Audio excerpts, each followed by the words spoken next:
box office collections are breaking records. According to a report by Omax Media, the first half of 2024 closed just above the rupees 5,000 crore mark. As per latest reports, Deadpool Wolverine grossed about 130 crore in India, and Stree 2 has collected more than 200 crore in the first 5 days of its release. Movies provide wholesome entertainment and are a preferred choice of entertainment for groups of friends or families. Brands therefore find cinema halls attractive advertising venues. I'm your host Susmita, Executive Editor afaqs, and today we are here to discuss the power of movies for brand building with Richa Singh, Managing Director, India and Middle East, Natural Diamond Council. Welcome, Richa. Thank you for having me, Susmita. It's a pleasure to be here. Nice to have you. I want to start with you, Richa. Natural Diamond Council is not your usual FMCG brand, auto brand. It has very different needs. And I want to know from a marketing standpoint, who is this audience you are trying to target? When is it that you're trying to target? And I mean, we'll come later to when cinema fits into the, larger scheme of things. So we're an industry body, we're a not-for-profit industry body. The whole spirit of what we do is to say how can we increase the desirability of diamonds amongst consumers, answer any asked and unasked questions, create that little, flutter that a woman has every time she looks at a piece of jewelry, and how do we keep the excitement alive on our category. So we tend to collaborate with a lot of partners, designers, retailers, jewelers to showcase their talent, the craftsmanship that exists.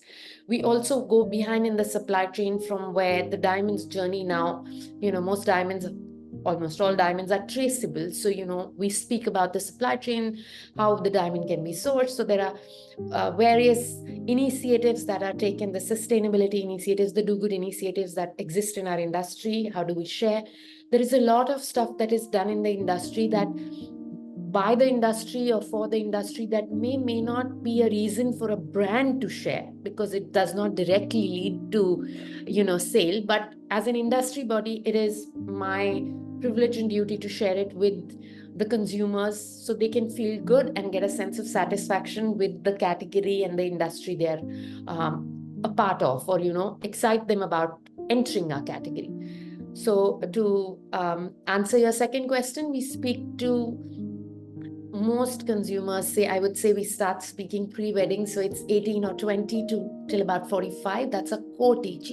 Of course, it spills over. We are a jewelry wearing country, so baby, 13 days in your arms, the ears get pierced to, great grandmothers who are still wearing their favorite pieces of jewelry. So we continue, but this is our core audience that we speak to, purely because they are larger consumers of the information that we share. We tend to produce a lot of content. So we did roughly about 780 pieces of content last year.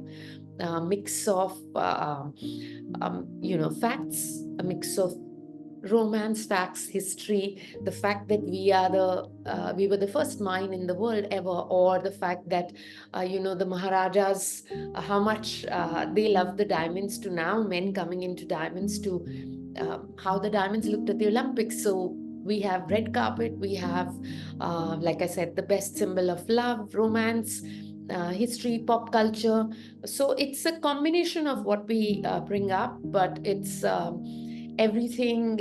We believe that, when you wear a piece of diamond jewelry, it makes you feel a particular way. It makes you feel special. It reminds you of the most precious memory that you have. And so we make sure that we have a combination of content that can connect with you and resonate with you. So, you asked me about the target and you asked me about the consumer. So, and what kind of content we do.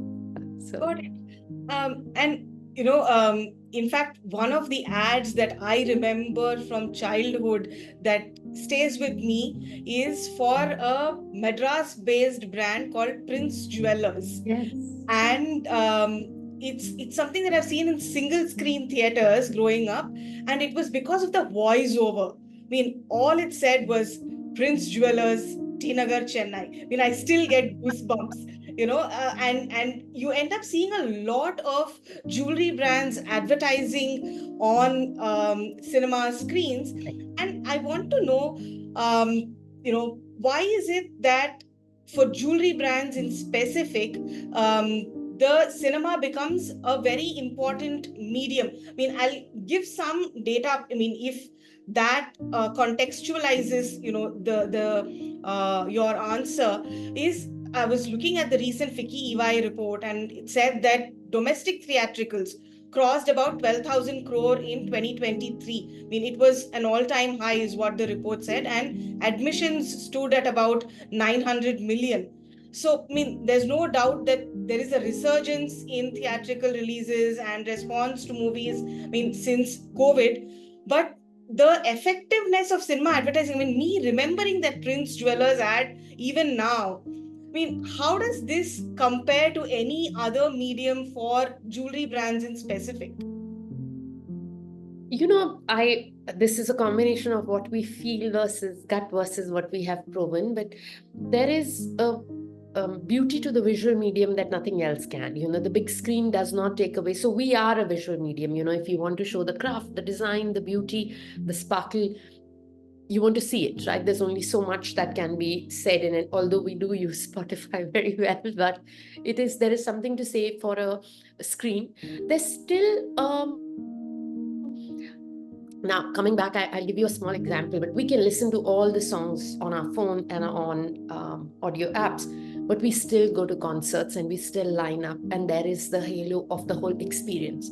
And I think this is 3 hours of leaving, your mundane, and you go and relive. Now, whether it's something you relate to or it's a dream or a fantasy, but that experience is not changed from when I was a child to, now when I have kids, it's not changed. So when you go in there, you're expecting to see something which is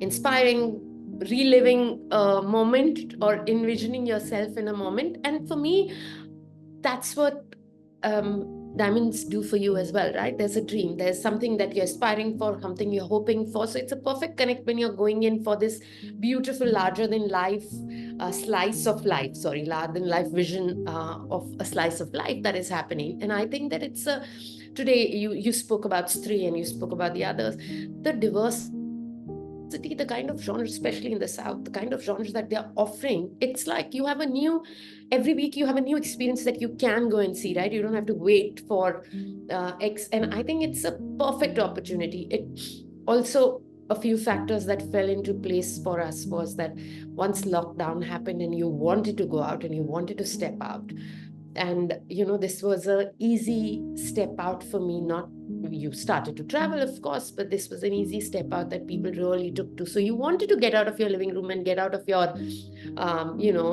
your own screens and personal screens or screens, because this was where you were interacting without necessarily interacting with the person next to you, but you felt the comfort of being allowed to be in a crowd. And I think that there is that sense that the desire that came out as well. It also transcends all, right? It doesn't matter what age you are. The experience is the experience. It's not like, oh, it's limited to a 30-year-old who will enjoy it more, or my mother enjoys it as much as my child, or my nephew so much younger. So it's the whole experience. It just feels special.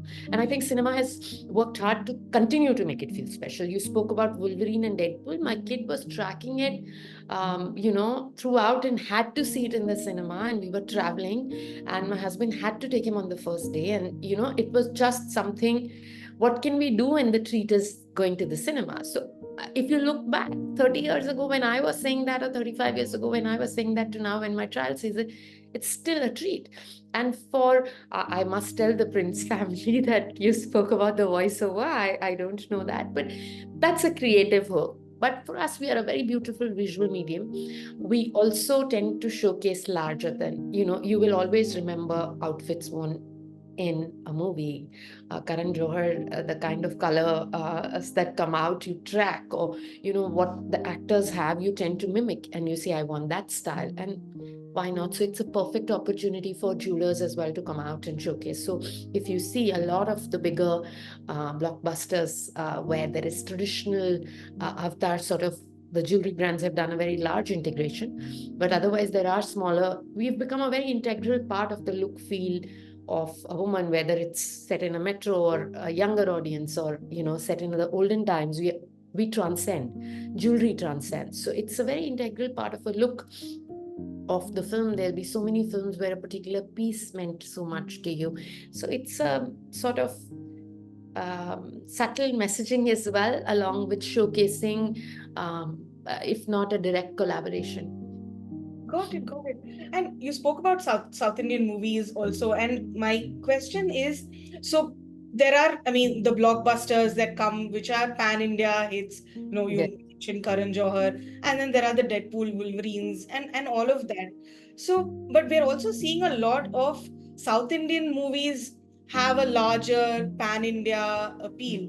So, is are these movies also becoming an integral part of your media plan when you think of cinema advertising? How do you approach, I mean, when there's language involved, do you think differently from a media buying point of view? So, we have done targeting by titles. So the logic was that we wanted to be in a space where the mindset is receptive to our kind of communication, because you go into a movie which is going to get your emotions really roused up, and then it's not a place that you want to be talking very sweet messaging or subtle messaging. And we are a subtle messaging. We don't have a call to action directly which says go out to this place and buy. See, we are a step before the jeweler comes in. So for us, we wanted to be in an environment which was more receptive to, and we did do title chasing. Also, it's a function of budgets, and it's a function of saying that we are talking to a niche, a slightly more affluent audience. So we did either screen targeting or we did title chasing. But if you say South and how we choose, it's a lot, like I said, it's pop culture. If we've decided that it is today, if you see the genres that weren't really big in our time, fantasy is such a big thing. Now these historical epics that come out, whether there is a certain largeness to it that makes it. So you want to talk. So we do pick up. Horror is a new genre it was always there when we were younger, but then somehow in the middle it lost. It's back again, and people are talking about it.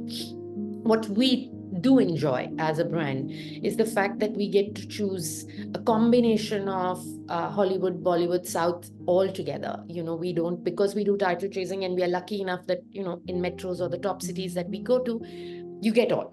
May not get it in all screens, but you get all. So we tend to pick a combination, because we believe that today our consumer is wants it all, and is not ready to say, if I like Hindi, I cannot like English, or vice versa. Means I enjoy Top Gun, Maverick as much as I enjoy going and seeing Rocky or Rani, when that summer that they came out. And so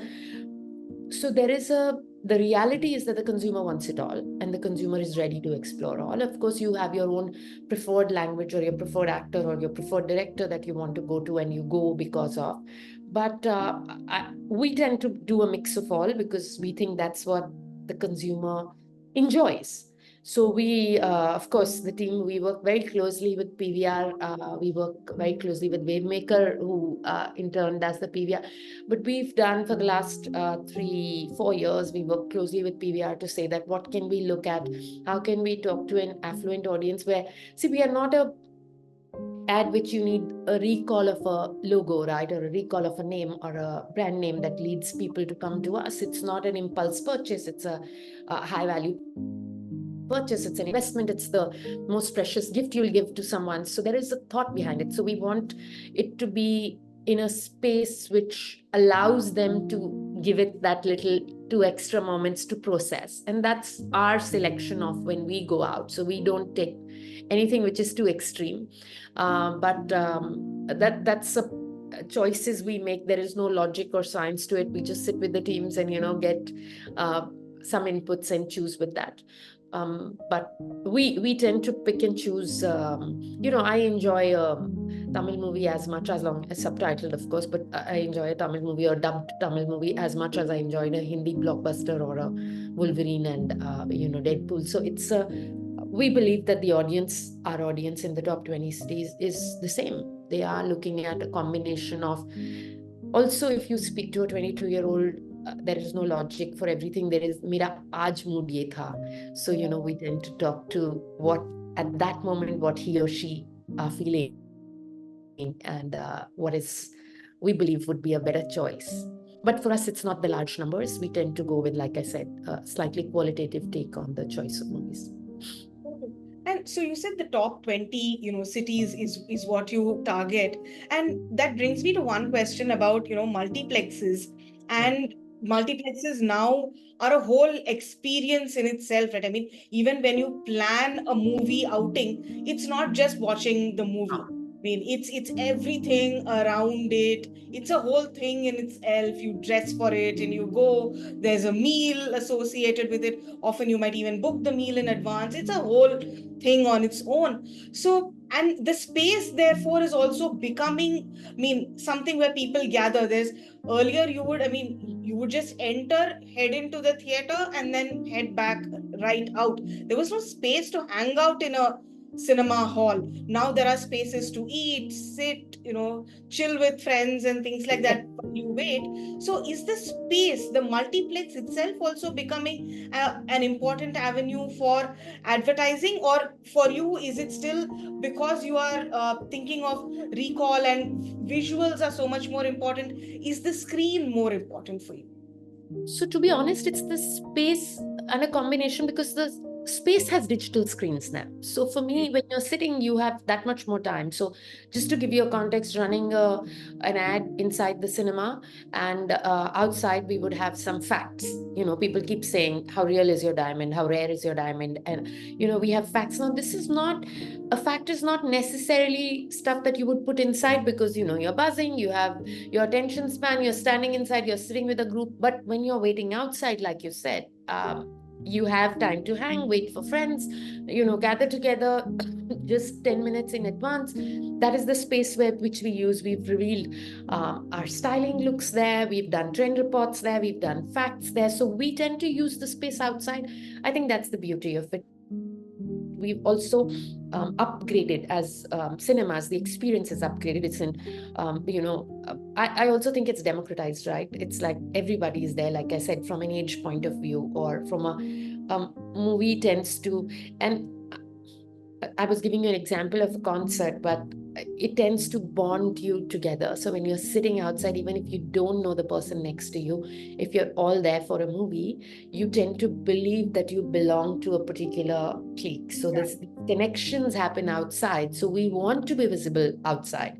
So just to give you an example, last Shah Rukh movie, I'm a big Shah Rukh fan. I took my whole team there. We went for the first show, the first show, and at 12 o'clock in PVR. And everybody who was there, we were chatting up with, because it was just the mood, just the vibe, which you will not get in any other space other than a cinema. Because, we didn't know people, we are never going to connect with them. But at that moment, we've discussed Shah Rukh, his movies, his favorites, what we hate about him, what we love about him. But everybody had an opinion and everybody had a feeling. And my team is very young, but I've done this for Rajnikant. I've gone to Dadar and Matunga and seen Rajni movies where people were pouring milk, and there was a whole vibe to it. It didn't matter if it was messy, it was people were chanting, and there was loud songs. And so, like you said, you get goosebumps when you walk in, because it's a whole vibe. So you may love the movie, hate the movie, come back saying, hey, why did I spend this and why did I waste 3 hours?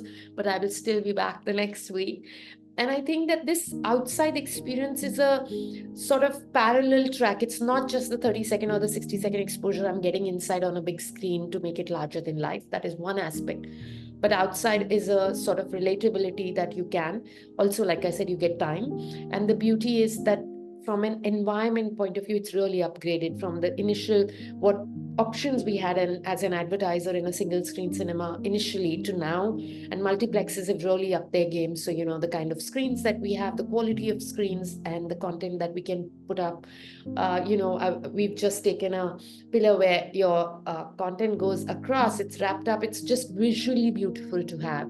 So of course we've started to customize for it, and it's visually become a way more appealing medium and upgraded medium for us. Got it. And so I have one question about cinema as a medium. Is, these days brands tend to prefer digital advertising because you can target so much more, and they want an account of every penny spent on advertising. With cinema advertising, what kind of targeting do you end up doing? What is it that you optimize for when you think of cinema advertising from a targeting standpoint?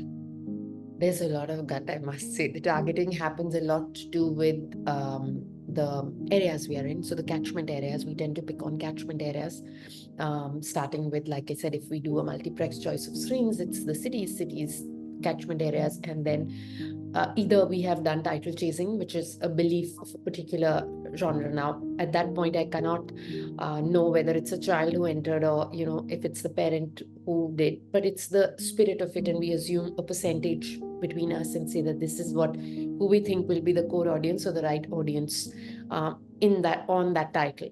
The next is for us when we take the outside experience, not necessarily the inside the cinema experience. That is a pure period of time that we have taken across. We have taken just their luxury screen, so to speak. You have the luxury screens, and we said if a person, an audience is coming in a luxury screen, whatever the age, this is a fit for us depending on the content we have at that particular point that we are showcasing. So we have done it by the kind of screens that we've done, the period of time, and the choice of titles.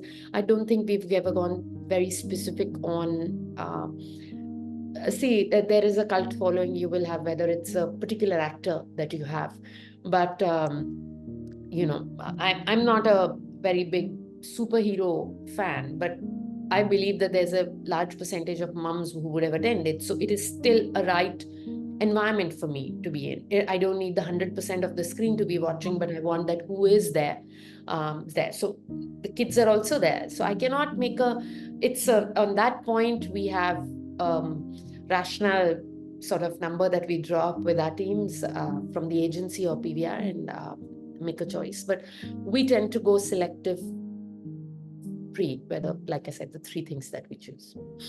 Got it. And you also spoke about, the screens, the wraparound around the pillar and all of that. So I want to know what are other, these are new things, that it is a digital screen itself makes it so much more appealing for those who are viewing an ad. Are there other innovations that you have utilized in a cinema hall or a multiplex, and anything that you felt was, oh, this was very new, I had to try it and turned out to be very effective in some sense? No, to be fair, we are a very small brand. For us, it still ends up being, we have customized our content to specific to movies. So, depending on the genre, you have content which is specific to it, or customized because again, like I said, we are brand agnostic. So, we tend to go in and look for opportunities for multiple messaging. So we have the opportunity to showcase more partners for us. But we've not done anything radical or any innovation. We've seen some great stuff, but we've at a brand level, we haven't really experimented. It's again, like you said, every advertiser needs to look at an ROI at some avatar, and we find that more of our experimentation ends up being digital because it's traceable. But here we tend to go to cinema for a certain there is a certain vibe that we want. So it is never, I wouldn't come in and say it's the core of our marketing plan, but it is an integral part of the added layer on the plan that there is. So we tend to customize the messaging, but not beyond that, or look at formats which are more interesting, but not really gone anything beyond it. Got it. And so you've been talking about, title targeting and title chasing, like you said. So I want to know, when you think of like the next 20 movies that are possibly coming out, and you sit together with your teams to plan, how do you choose these movies? There are, of course, some that are going to be romantic. There's possibly a wedding that's going to be there in this particular movie, so you might want to have an ad playing then. But how do you choose or what is the sort of basket that you make of movies? Do you say, I'm going to pick a couple of dharma, a couple of Yash Raj movies, Bollywood, a couple of international movies, something indie? How what are these discussions like? So it is, we have consciously tried to have a combination. So whenever, like I said, our consumer, I feel that in the top cities is now on the social media also, you're not exposed to just Indian actors or just Western actors. You want a combination of all. So we try to pick a combination of.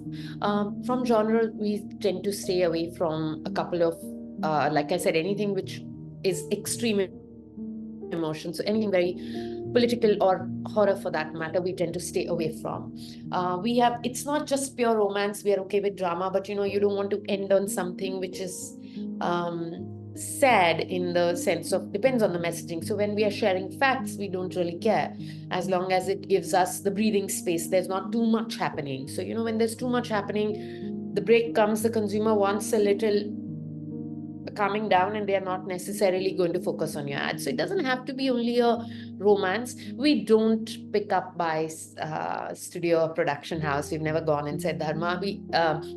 Although I must confess, when we do start, we do check the actors, and we feel that there is a certain, because of the category we are, and we end up being a particular look, that it does matter to a consumer, subliminally, that what is the look coming. So if we are talking to, are we going to go into a very historical drama, it doesn't matter to us.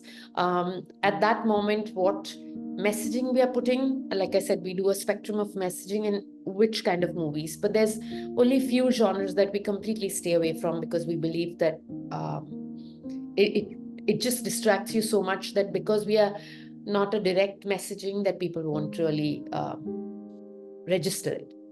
Got it.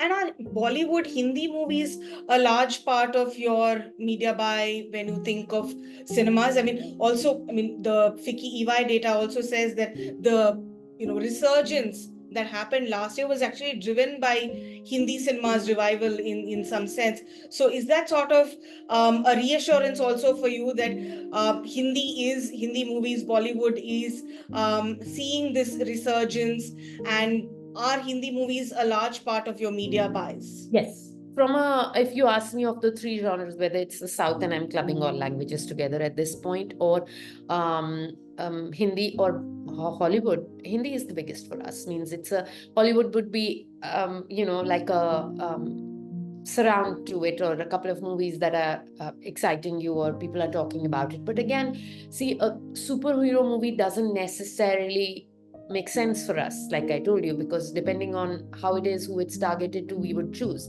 Or extreme gross murder mystery may not be a perfect fit. So we tend to pick on, like I said, there's a lot of gut in this, there's no rocket science, but we tend to pick on things which will not be too extreme. But Bollywood is our biggest draw. We had good successes with some of the big Bollywood movies that we went ahead with. We also, big Bollywood movies have clutter in terms of advertisers. So we tend to be, you want to reach that point where it's not necessarily the biggest, but it's in the big ones. Got We it. also had a question on, do you only want the first week, or do we want to go ahead with longer, and do you want to bet on it? Because if you bet on a title, and the occupancy may drop or increase depending on how the first weekend goes, and how do you bet on that? So we've had our trials and errors. I don't think that there's a right answer, but we have taken most of the big Bollywood movies last year, and very few this year. We are starting now for the season, but we've had great success with, yes, Bollywood has been the biggest draw for us as a brand. So cinema is going to be a decent, part of your media strategy for the festive season, I'm guessing then. It's a qualitative part of it, but yes, it's the cherry on the cake. The digital is still going to be bigger for us, but again, it's more traceable in the ROIs are. So this ends up being a cherry on the cake, and a lot to do with what lineup is coming, what we think is a fit. Of course, there are some very obvious choices, like you said, a romances, but we tend to pick on what we think that the consumer will enjoy. And we see a lot of movies where the consumer goes back, and you've done it once with your friend, and then you go back with your parents, and then we have those consumers who came and say, oh, I saw it there. Or we had people who've seen the screens outside and said, oh, I was waiting for an ad inside and I just saw the screens outside. So we do have, but it's just very hard to connect directly with this consumer to get. So we do get connections, but not necessarily engagement that we can prove. So we do take it selectively. Got it. And I mean, that brings me to one, final question, in some sense, is you spoke a lot about gut and, choosing these movies. You possibly have a sense of, the kind of audience that is going to go in, who's going to come watch. It's not an exact science in some sense. So how do you look at ROI when you think of cinema? So, to be fair, we start to measure and we start to see about the exposure we get. We don't really say, would it have resonated? Like I said, I can't. So we take in exposure and come up with, say, X, million people are going to see it. And then of that, this many are relevant to me. So it's a sort of a mathematical thing that we've done at our end. We also tend to do it by city. So a Hindi movie obviously has a different calculation to what a Hollywood movie would do or a South would do, unless you end up having a Bahubali on your hands, which is a very different space altogether. That's an aberration. But a regular South would have a much smaller calculation to us in Bombay versus that language in its particular state. So it's a mix of also they are. The cinemas are very open to telling you what their occupancy was, or the ticket sales were, if you're collaborating with them, and you tend to iterate after the first 3 days or 4 days. So we have done plans where we have a commitment of a certain occupancy and not a number of days. And then there are movies where you buy the number of days because you want it on all screens and number of screens. And so we have done, but we've been lucky enough to focused on one partner mostly, because they're in all the cities that we go to, and it's easier to be iterative with them, and they've been very collaborative. And because it's digital, it's now they are ready to share. They not share the profile, but they have they do share the footfall and so you have the basic impression sort of data which is there, and then as a brand you pick and say what worked with you.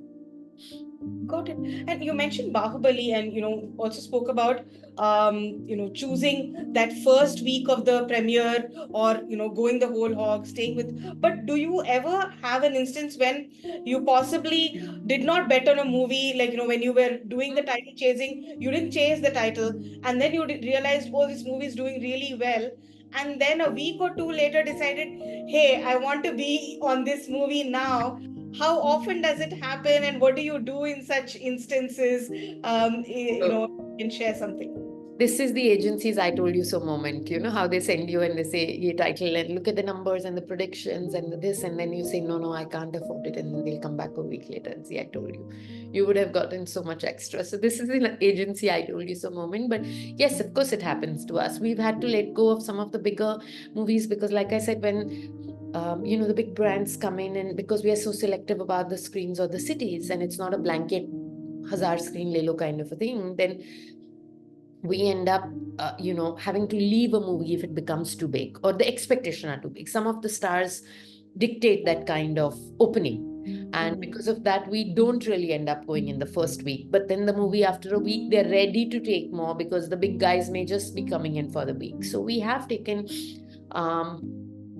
after a week. But to be fair, like I said, we end up missing the absolute blockbusters just from a pure financial point of view, and a clutter. So it's not just a financial, but you end up seeing that there's a lot many brands. There will be an innovation happening outside, and there's an integration of the same movie on OTT and on regular advertising because there would have been an integration or a collab happening outside. And so some movies have so much happening around them that we tend to stay away. We are not a direct in your face category or brand. So when you want to talk about diamonds, it's subtle messaging.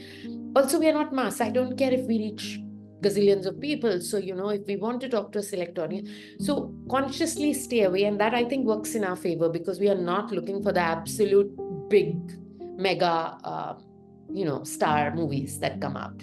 But yes, we've like I said, Rocky or Rani was while the two big stars were there, but the fact that we had a younger audience where they kept going back, and the fact that he wore solitaires in his ears became big things. So what we had expected to spend versus what we spent was, it also connected with what we did, coincidentally, what we did on OTT with another show on OTT, a talk show on OTT, where it mentioned in Ranveer's look, and that look carried through to Rocky or Rani. So for us, him wearing 5 carat solitaires in his ears and saying, "Maine apni mummy ke jhape hain," it just worked with us, and it made sense for us to be there. Now, again, subliminal messaging. It's not like directly somebody was saying, "Hey, watch his diamonds."